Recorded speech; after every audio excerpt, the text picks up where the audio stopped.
So hello everyone, welcome back to dynamic Duniya YouTube channel.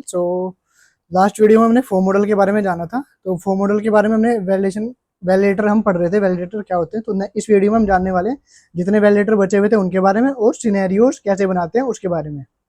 तो चलिए शुरू करते हैं। सबसे पहले यहाँ पे आते हैं, हम यहाँ तक पहुँच गए थे, हमने बर्थ डेट और यहाँ पे डेट जो बनाते हैं उसका देख लिया था।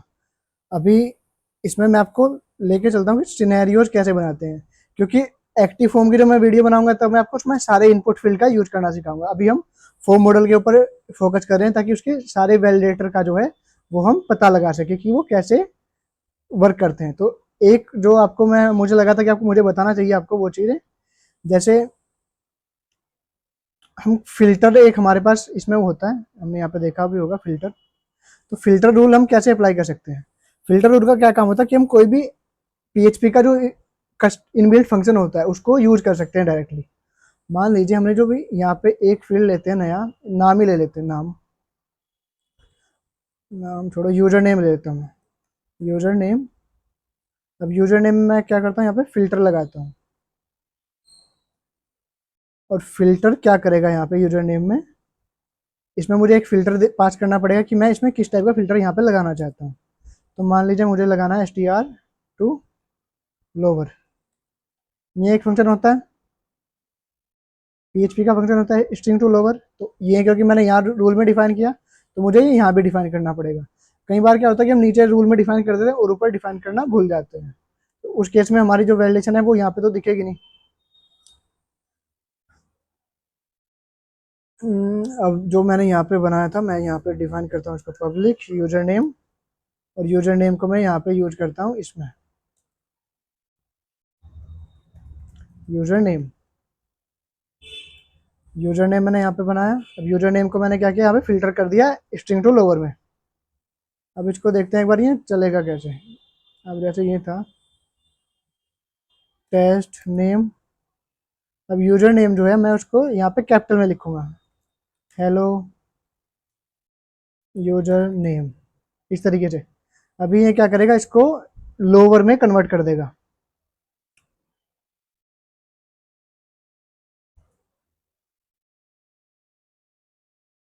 एक सेकंड, मैं इसको यहाँ पे अगर मल्टीपल अगर आप यहाँ पे डिफाइन करते हैं इसको, तो मल्टीपल भी हम इस तरीके से डिफाइन कर सकते हैं।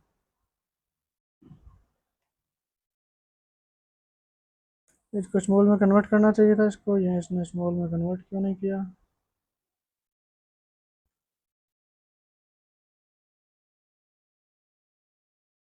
नहीं लगता है ये वाला काम नहीं कर रहा है। ठीक है, इसका ये वर्क नहीं कर रहा, तो देखते हैं कि दूसरा वैलिडेशन पर ये इस तरह के वैलिडेशन है कि उनकी डॉक्यूमेंटेशन में भी दिए हुए हैं, लेकिन वो देखना पड़ेगा वर्क क्यों नहीं कर रहे हैं वो। फिर हमारे पास शेप एट्रीब्यूट। शेप का क्या होता है, अगर आपको ये नहीं पता कि आपके पास डेटा का वैल्यू किस टाइप की आने वाली है, तो आप सिंपली उसको डिफाइन कर सकते हो शेप में।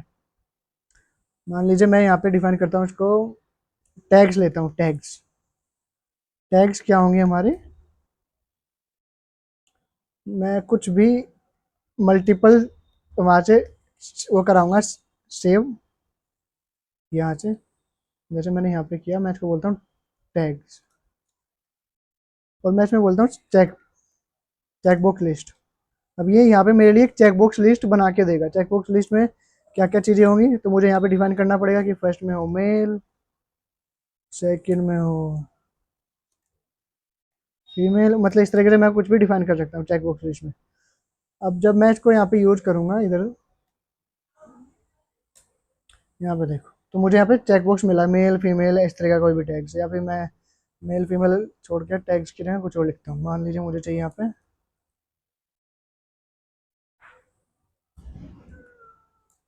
फुटबॉल लिख लेता हूँ मैं, यहाँ पे क्रिकेट लिख लेता हूँ। मतलब इस तरीके से कुछ भी लिख सकते हैं टैग्स में। तो मुझे यहाँ बताना कि तुम्हारी कौन कौन सी टैग्स है, कि किस फिल्म में गलत होगी यहाँ पे ठीक है। तो इस तरीके से हम यहाँ पे मल्टीपल टैग्स डिफाइन करते हैं। ये टैग्स जब होके आएंगी तो इनको चाहिए कि जितना भी डेटा हमारा वो, देखो ये टैग्स के अंदर आएगा एरे के टाइप में, तो जो भी हमने वैल्यू सेट की थी वो हमें यहाँ पे अलग से मिलेगी। तो इस केस में इस तरह की जब वैलिडेशन हमें चाहिए होती है तो हम उसको डिफाइन कर देते हैं एज ए शेप। अगर मैं इसको यहाँ पे हटा दूंगा तो अब देखो क्या होगा। आपको लग रहा है कि ये स्टेप लगाना फालतू था। अब देखो उसने वो वैल्यू जो है थी वो गेट ही नहीं की। मतलब कि हमें यहाँ पे रूल के अंदर डिफाइन करना जरूरी है अगर हम डॉलर लोड कर रहे हैं, क्योंकि अगर हम लोड यहाँ पे डिफाइन नहीं करेंगे कोई भी वो एट्रीब्यूट का रूल, तो वो उसको एज ए इग्नोर कर देगा, मतलब कि ये उसके लिए जरूरत नहीं था, इस तरीके से इग्नोर कर देगा। अब हमने डिफाइन किया तो ये हमें वो मिल रहा है। तो ये ध्यान रखें आप कि जब भी आप डेटा को ऐसे वैलिडेट कराएं तो आपको हमेशा रूल के अंदर भी लिखना है उस चीज़ को। ठीक है, ये हो गया। अब हम चलते हैं सिनेरियो पे बात करते हैं। ये हमने देख लिया। अच्छा, इसमें एक और हो सकता है कि कस्टम इनलाइन वैलिडेटर जो होता है वो भी हम यूज कर सकते हैं। तो वो एक बार आपको दिखा देता हूँ कि वैलिडेटर क्या होता है।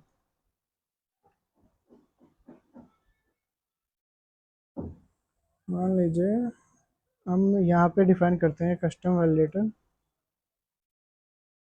इसके लिए क्या डिफाइन करते हैं, तो मैं इसमें एक वैलिडेटर कॉपी कर लेता हूँ कस्टम वाला जो मैंने बना रखा है पहले से ही। अब देखो अगर ये क्या लिखा है पे वैलिडेशन कि अगर जो भी यूजर नेम आएगा अगर वो एडमिन लिखा आ रहा है तो वो दिखाए कि एडमिन इज ऑलरेडी रिजर्व। तो यूजर नेम तो हमने बनाया हुआ था यहाँ पे कहीं, देखते हैं। यूजर नेम है ये, अगर यहाँ पे एडमिन लिखा जा रहा है, ये तो आधी वैलिडेशन काम ही नहीं कर रही है यहाँ पे। ठीक है, बाय द वे इसके बारे में हम बाद में बात करेंगे कस्टम वैलिडेशन बनाते कैसे हैं। तो उसके बारे में अलग डिटेल में वीडियो में बनाऊंगा, उसको भी इग्नोर कीजिए।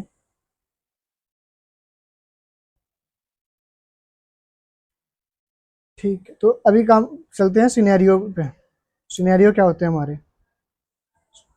सिनेरियो जो होते हैं, जैसे हम हमारे पास दो एक ही फॉर्म से हम दो काम करना चाहते हैं, रजिस्ट्रेशन भी वैलिडेशन भी, या फिर क्रिएट और अपडेट दो काम करना चाहते हैं इस तरीके से। तो मान लीजिए मैंने अब क्या करना, जैसे ये यूजर नेम है, मैं चाहता हूँ कि ये यूजर नेम तभी रिक्वायर्ड हो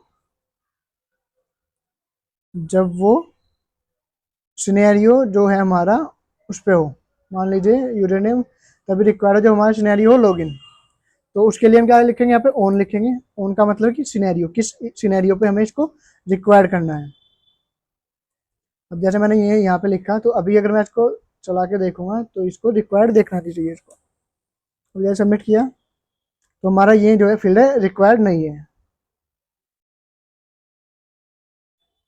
अब मैंने अगर इसमें यहाँ पे इसको वो किया डॉलर मॉडल सिनेरियो, मैंने यहाँ पे दिया कि सिनेरियो हमारा क्या चलने वाला है। हमारा सिनेरियो होगा लॉगिन। जो भी ये फॉर्म है उस फॉर्म के लिए हमारा सिनेरियो लॉगिन होगा। अब क्या होगा, ये ऊपर वाला वैलिडेट होगा कि नहीं होगा? ऊपर वाला वैलिडेशन होगा, और जो सिनेरियो हमने यहाँ पे दिया था उसके लिए कस्टम, वो भी हमारा वर्क करेगा। क्योंकि ये सिनेरियो, क्योंकि ये तो सबके लिए था जो रिक्वायर्ड था। अब हमने कुछ एक केस के लिए कस्टम लिखा रूल, तो वो होगा कि वो उसी सिनेरियो पे वर्क करेगा जो भी हमने यहाँ पे दिया होगा। एक तो है कि अगर हमारे पास फॉर्म ज़्यादा बड़ा नहीं है तो हम इस तरीके से लिख सकते हैं कि सिनेरियो बना बना के। अगर हमारे पास फॉर्म ज़्यादा बड़ा हो जाता है तो उस केस में हम क्या करेंगे। अच्छा एक सेकंड, हमने यूजर नेम वाली कंडीशन लिखी थी और बाकी सब लिखा था, वो वर्क क्यों नहीं कर रहे थे? तो इसके लिए क्या करते हैं, हमारे पास एक और फंक्शन है ये तो क्या था, हमने डेटा को सिर्फ वैलिडेट कराया था, मतलब सिर्फ लोड कराया था। लोड कराने के बाद हम क्या करते हैं, इसको चेक करते हैं कि सही से वैलिडेट हुआ कि नहीं हुआ। अगर वैलिडेट हुआ होगा तो ही हम इसको यहाँ पे वो मारेंगे, प्रिंट मारेंगे। तो अभी जो एक दो वैलिडेशन हमारी चल नहीं रही थी वो देखते हैं वो कौन सी वाली थी। एक तो थी हमारी वो उसकी यूजर नेम वाली। एक बार यूजर नेम वाली वैलिडेशन दोबारा लिख के देखते हैं कि वो वर्क क्यों नहीं कर रही थी। अब देखो मैंने क्या किया, यहाँ पे डॉलर मॉडल के अंदर ये लोड कराया था। अब इसको क्या किया, मैंने इसको वैलिडेट का एक फंक्शन अलग से चलाया। अब यूजर नेम वाली जो वैलिडेशन थी जो हम कहते हैं कि चल नहीं रही है, एक बार इसको चेक करते हैं। मैंने फिर से लिखा इसको। इस वैलिडेशन को चेक करने के लिए हम एक बार देखते हैं नेम वाली जो वैलिडेशन थी उसको एक बार चेक करते हैं दोबारा कि वो हमारी वर्क क्यों नहीं की थी। हमने यहाँ पे क्या लिखा था कि ये एडमिन अगर हमारा होगा तो वो उसको रिजर्व दिखाएगा। देखो एडमिन इज रिजर्व। तो जो हमारी वैलिडेशन जितनी वर्क नहीं की थी, एक दो वर्क नहीं की थी, वो इसलिए नहीं की थी क्योंकि हमने सिर्फ लोड कराया था डेटा को, वैलिडेट का जो फंक्शन था वो एक्चुअली कॉल नहीं किया था। तो कुछ वैलिडेशन क्या होती है, कुछ तो चल जाती है ना रियल टाइम पे, कुछ जो चलती है वो हमारी डेटा आने के बाद वर्क करती है। जैसे ये वाली वैलिडेशन थी, तो ये वर्क कब की, जब हमारा डेटा हमारा मॉडल के अंदर लोड हो गया, उसके बाद ये वैलिडेशन वर्क की है हमारी। तो सिनेरियो हमने समझ लिया, कस्टम वैलिडेशन कैसे बनाते हैं वो भी हमने समझ लिया। अब चलते हैं नेक्स्ट पे। नेक्स्ट हमारा क्या होगा, सिनेरियो का जो एक और पॉइंट बचा था, सिनेरियो हम अलग से भी कैसे बनाते हैं। अब देखो हमारे पास क्या ऑप्शन होता है सिनेरियो का। अगर हम यहाँ इसके अंदर जाएंगे, यहाँ पे आप चेक करो, यहाँ पे सिनेरियो का फंक्शन होगा CENA, सिनेरियो सिनेरियो सिनेरियो,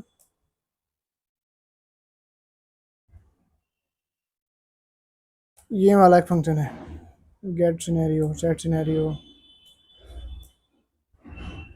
ये वाला फंक्शन है। तो ये वाला जो फंक्शन है इसमें कुछ चीज़ें पहले से लिखी हुई है, तो हम इस फंक्शन को रिकॉल करेंगे यहाँ पे, मतलब दोबारा यहाँ पे यूज करेंगे इस फंक्शन को, और उसके बाद अपनी सिनेरियो की जितनी भी वैल्यूशन है वो यूज करेंगे। तो इसके लिए हम क्या करेंगे, सबसे पहले सिनेरियो का फंक्शन बनाएंगे, जहाँ पे हमारा रूल वाला फंक्शन खत्म हो रहा है, इसके बाद हम बनाएंगे पब्लिक फंक्शन सिनेरियोज। और यहाँ पे हम क्या करेंगे, सबसे पहले तो हम रिटर्न कराएंगे जो भी हमारा पेरेंट के सिनेरियो है, क्योंकि हमें पेरेंट वाले सिनेरियो भी चाहिए, तो हम लिखते हैं यहाँ पे सिनेरियो पेरेंट वाले, और यहाँ पे इसको रिटर्न करा देंगे। तो इस तरीके से हमने यहाँ पे सिनेरियो अपने बना लिए। अब हमें अपना कस्टम सिनेरियो बनाना है जो ये वाला था हमारा। तो इसके लिए क्या करेंगे, हम यहाँ पे एक और नया सिनेरियो सेट करेंगे, वो है हमारा लॉगिन। अब लॉगिन के अंदर हमें कौन सा यूज करना है, वो है यूजर नेम।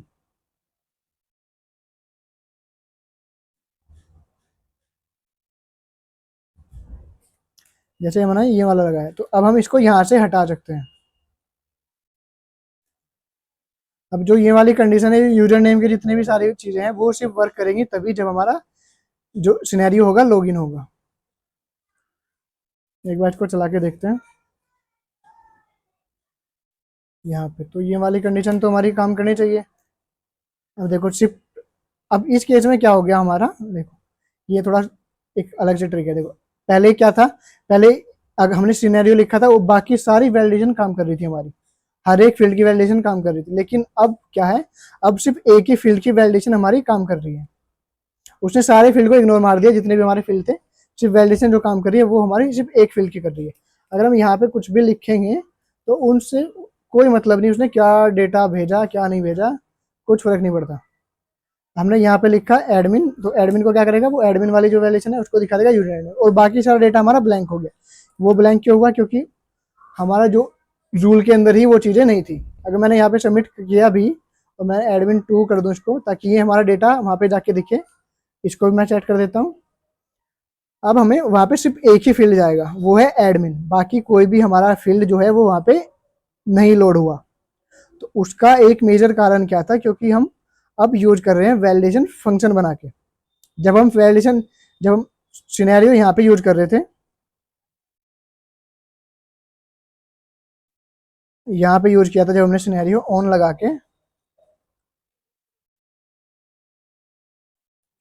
ऑन लगा के जब हमने सिनेरियो यूज किया था तब क्या था, क्योंकि तब हमारा वो बाकी को भी यूज कर रहा था और इस वाले को भी यूज कर रहा था। लेकिन अब क्या है, अब हमने सिनेरियो बनाया फंक्शन बना के।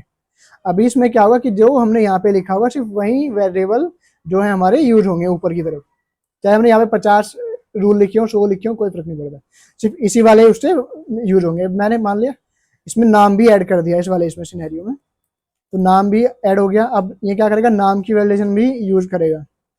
अब मैंने इसको लोड किया तो नाम के साथ जो भी मैंने डेटा भरा था वो भी यहाँ मुझे देखने को मिल रहा है। अब मैं सबमिट करूंगा तो नाम और ये 2 चीज़ें रिक्वायर्ड हैं। तो ये एक बड़ा डिफरेंस है सिनेरियो में। तो आपने क्या क्या सीख लिया इसमें, रूल्स देख लिए, रूल्स कैसे बनते हैं, सिनेरियोज देख लिया कैसे बनते हैं, और बाकी जितने भी रूल हैं आपको मैं अलग से लिंक उसका भेज दूंगा आपको, आप आराम से पढ़ना उसको और देखना कि वो कैसे वर्क करता है, क्योंकि इसमें वीडियो में एक एक चीज़ें मैं कवर करने लगा तो काफ़ी लंबा हो जाएगा, कुछ चीज़ें आपको खुद भी करनी चाहिए। अब सिनेरियो हमने सीख लिया। अब 1 मिनट में देखता हूँ कि और कोई पॉइंट तो नहीं बचा बताने वाला।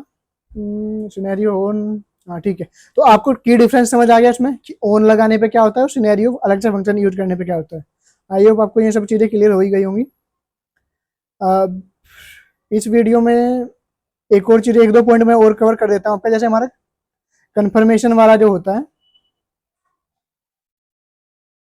जैसे हमने पासवर्ड बनाया और कंफर्म पासवर्ड बनाया, मान लो दो फील्ड है, वो कई बार ज़्यादा कर यूज़ होता है हमारा जब भी हम फॉर्म बनाते हैं, तो मैं यहाँ पे दो चीज़ें यूज़ करता हूँ, पासवर्ड और एक यूज करता हूँ मैं यहाँ पे कंफर्म पासवर्ड।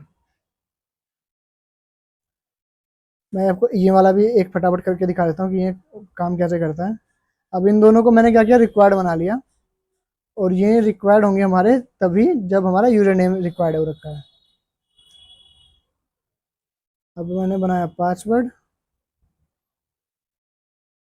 पासवर्ड बनाया और यहाँ पे ऐड किया कंफर्म पासवर्ड। अब क्या होगा कि क्योंकि मैं सिनेरियो यूज कर रहा हूँ तो मुझे ये दोनों चीज़ें यहाँ पे भी चाहिएगी। मान लीजिए हमारा ये लॉगिन फॉर्म या रजिस्ट्रेशन फॉर्म है जहाँ पे हम पासवर्ड और कंफर्म पासवर्ड ले रहे हैं। अब हमें चाहिए कि ये जो पासवर्ड है ये कंपेयर भी करें। उसके लिए हमारे पास क्या रूल होगा ये वाला, जिसमें हमने लिखा कंफर्म पासवर्ड कंपेयर करो किससे, पासवर्ड से, मतलब ये इसके इक्वल होना चाहिए अगर हम पासवर्ड कंफर्म पासवर्ड यहाँ पे यूज करते हैं। अब जब मैंने यहाँ पे पासवर्ड यूज किया, मैंने इसको मान लिया पासवर्ड, पासवर्ड, और ये इसके लिए यूज होगा हमारा पासवर्ड इनपुट। उससे क्या होगा कि पासवर्ड जो है वो हमारा हिडन टाइप में जो आता है ना एस्ट्रिक वाला, वो यूज होगा। पासवर्ड के साथ मैं करता हूँ कंफर्म पासवर्ड भी।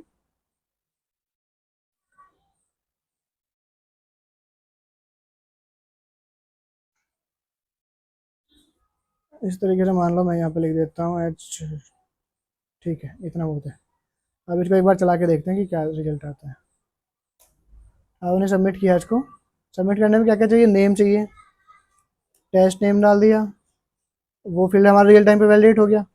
अब हमें यूजर नेम चाहिए, यूजर नेम अगर हम एडमिन डालेंगे तो एडमिन हमारा लास्ट में चेक होगा, इसलिए हम डाल देते हैं कुछ भी टेस्ट नेम। फिर हमें चाहिए पासवर्ड 123, और यहाँ पे लिखा मैंने 1234। अब ये क्या करेगा, इसको रियल टाइम बता देगा कि password does not equal to above password, एक पासवर्ड। अगर मैं 123 करूँगा तो ये दिखाएगा जो कन्फर्म है। तो इस तरीके से पासवर्ड फील्ड बना सकते हैं और कन्फर्म पासवर्ड फील्ड भी बना सकते हैं। और सबमिट किया तो जो भी हमारा डेटा है वो हमारा यहाँ पे देखने को मिल रहा होगा हमें। इस तरीके से पासवर्ड और कंफर्म पासवर्ड का जो भी इनपुट फील्ड है वो भी हमारा यूज हो गया है। और कोई सा सिनेरियो, और कोई सा एक मिनट देख लेता हूँ, और कोई क्या बचा है हमारे पास डिपार्टमेंट। हमारे पास एक यूनिक केस बचा है। अब यूनिक केस के लिए हम क्या करते हैं, हमारे पास मॉडल था स्टूडेंट का, मान लीजिए स्टूडेंट का मॉडल था ना हमारे पास। स्टूडेंट का मॉडल देखने एक बार क्या है, यूनिक वाला भी आपको जरूरी है समझना, क्योंकि कई बार वो हमारा काम आता है यूनिक का। यहाँ पे नेम है, ईमेल है, तो यूनिक वाला जो है उसको हम यूज करेंगे यहाँ से। इसके लिए हमें क्या यूज करना पड़ेगा, जो भी हमारा ये टेस्ट नेम है इसमें हम क्या करते हैं, यहाँ पे लिख लेते हैं ईमेल। तो ईमेल को भी मैं क्या करता हूँ इसमें डाल देता हूँ, इस वाले इसमें ईमेल डालूँ। एक मिनट में देखता हूँ इसमें इसके अंदर है क्या क्या चीज़ें हमारे पास स्टूडेंट टेबल के अंदर, जो भी हमारा देखना पड़ेगा एक बार। अब ये वाला वाई आर डी भी था, ये थी हमारी स्टूडेंट टेबल। इसके अंदर हमारे पास क्या ईमेल फील्ड है, हमारे पास हाँ ईमेल फील्ड है इसके अंदर, तो हम ये यूज कर सकते हैं ईमेल फील्ड। तो यहाँ पे हमने दिया इसको ईमेल, यूनिक बनाया, और यहाँ पे भी हम इसको यूज करेंगे ईमेल। ईमेल, ईमेल है, यूनिक है, ये होना चाहिए हमारा स्टूडेंट, क्योंकि स्टूडेंट के अंदर चेक करे कि जाके ये है टारगेट जो क्लासेस की, ये वाली ईमेल हो, ईमेल यूनिक होना चाहिए हमारा इस वाली क्लास में। तो अब अगर मैं चेक करूँ यहाँ पे, पहले कोई भी ईमेल जो एग्जिस्ट करती है वो कॉपी कर लेता हूँ, ताकि कंडीशन हमारे ये वाली ईमेल कॉपी कर लेता हूँ। अब जैसे सबमिट किया तो क्या क्या चाहिए, ईमेल भी चाहिए। ईमेल में मैं ये वाली ईमेल डालता हूँ, टेस्ट नेम, अब एडमिन 123 अब इसने चेक किया कि ये ऑलरेडी ईमेल टेकन है, क्योंकि इसने यहाँ पे जाके चेक कर लिया है, और ये काम हुआ हमारा डेटा सबमिट होने के बाद, मतलब डेटा लोड होने के बाद। अब मैं इसको करता हूँ 1, तो ये इसको एक्सेप्ट कर लेगा कि हाँ ये वाला जो है हमारा वो सही है, कि ईमेल सही वर्क कर रहा है, मतलब ईमेल एग्जिस्ट नहीं कर रहा पहले से। तो इस तरीके से आप ईमेल का जो वैलिडेशन, मतलब वो है यूनिक वैलिडेशन है, वो भी आप लगा सकते हो इस तरीके से। इमेज अपलोड का है, इमेज अपलोड भी आप कर सकते हो। इमेज अपलोड के लिए एक वैलिडेशन बना के दिखा देता हूँ मैं आपको। इमेज अपलोड में क्या होता है, जैसे हमने यहाँ पे रिज्यूम लिया,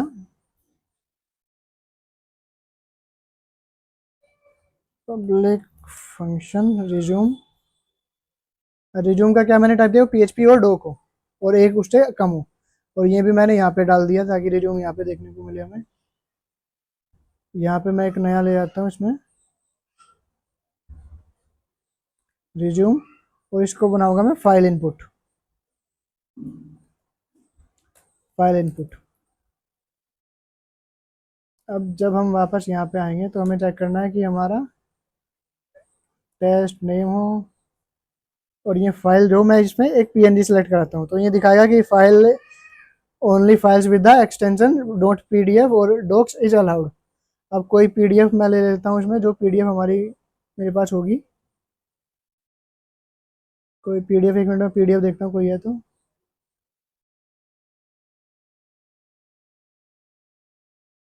एक सेकेंड, हाँ हमारे पास ये वाली एक PDF है, PDF क्या हमारे पास एक वो है फाइल, पाइथन डॉक्स, मतलब ये डॉट डॉक्स फाइल है, तो ये वाली फाइल इसको एक्सेप्ट है। इस तरीके से आप ये भी वो कर सकते हो। यहाँ पे आपको ये कुछ सेट करना पड़ेगा, यहाँ पे 1 2 3, इसको एक बार दिखा देता हूँ कि ये बैकएंड में कैसे दिखेगी। अब क्योंकि फाइल हमारी यहाँ पे रिज्यूम दिख नहीं रहा है, तो उसके लिए हम क्या करते हैं, फाइल अगर हमें यूज करनी हो तो होता है हमारे पास डॉलर इंस्टेंस करके एक ऑप्शन होता है, वो भी आपको मैं दिखा देता हूँ ताकि आपको समझ आए सही से। जैसे ये आया, जैसे हमारा डेटा लोड हुआ यहाँ से, तो यहाँ पे क्या करते हैं, dollar model resume, dollar F, एक सेकेंड,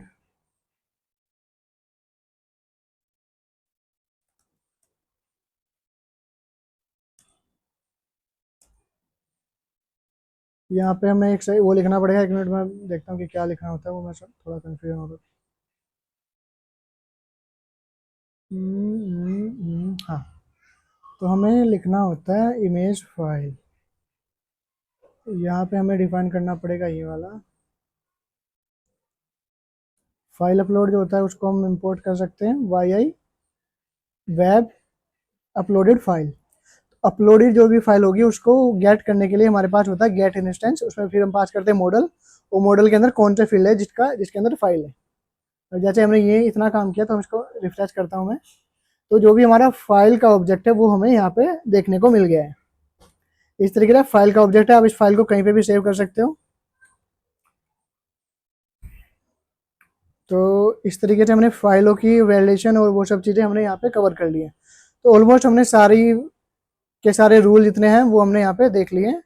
अब अगली वीडियो में हम बात करेंगे कि ये सारे रूल हम यहाँ ना लिख के हम ये सारे रूल कंट्रोलर में कैसे लिख सकते हैं डायनेमिक मॉडल के थ्रू। तो क्योंकि मैंने आपको बताया था कि हमारे पास 3 मॉडल होते हैं, बेस मॉडल, एक्टिव फॉर्म और डायनेमिक मॉडल। तो अगले वीडियो में हम देखेंगे कि यहीं पे हम एक नया फंक्शन बनाएंगे और सेम फंक्शन यूज करेंगे, और ये सारे रूल हम लिखेंगे वहाँ पे मॉडल के अंदर, डायनेमिक मॉडल के अंदर, कंट्रोलर के साथ में। तो स्टे ट्यून, और वीडियो अगर पसंद आई हो तो वीडियो को सब लाइक करो, चैनल को सब्सक्राइब करो। मिलते हैं नेक्स्ट वीडियो में, बाय बाय।